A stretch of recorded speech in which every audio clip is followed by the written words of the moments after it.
Hello students, দেখতে পাচ্ছ কি সুন্দর ওয়েদার বাইরে। মেঘ করে রয়েছে, হালকা হালকা বৃষ্টিও হচ্ছে, গরম একদম নেই।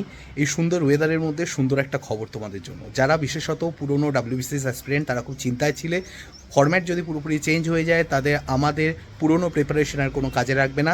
সেই জায়গা থেকে একটা স্বস্তির খবর, গতকাল নবান্ন থেকে একটি প্রেস বিজ্ঞপ্তি করে জানানো হয়েছে যে ডাব্লিউবিপিএসসির ওয়েবসাইটে গত কয়েকদিন আগে যেই দুটো নোটিফিকেশান, যেটা আমরাও তোমাদের সঙ্গে শেয়ার করেছিলাম, যেখানে বলা হয়েছিল যে পুরো প্যাটার্ন চেঞ্জ হয়ে যাবে, ইউপিএসসির ফরম্যাটের মতো হয়ে যাচ্ছে, সিস্যাটের মতো একটা পেপার আসছে, এইসব সেগুলো কোনোটাই হচ্ছে না আপাতত।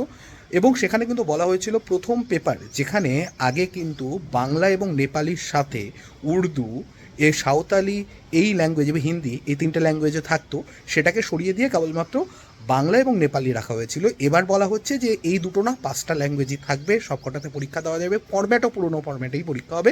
আপাতত কোনো চেঞ্জ হচ্ছে না, যদি চেঞ্জ হয় সেটা আবার জানিয়ে দেওয়া হবে। সুতরাং যারা পুরনো অ্যাসপিরেন্ট রয়েছে তারা জোর কদমে আবার প্রিপারেশন শুরু করো, চিন্তার কিছু নেই, তোমরা পুরনো প্রিপারেশনেই কিন্তু ক্র্যাক করার সুযোগ এখনও রয়েছে। অল দ্য বেস্ট সবাইকে, ভালো করে পড়াশোনা করো।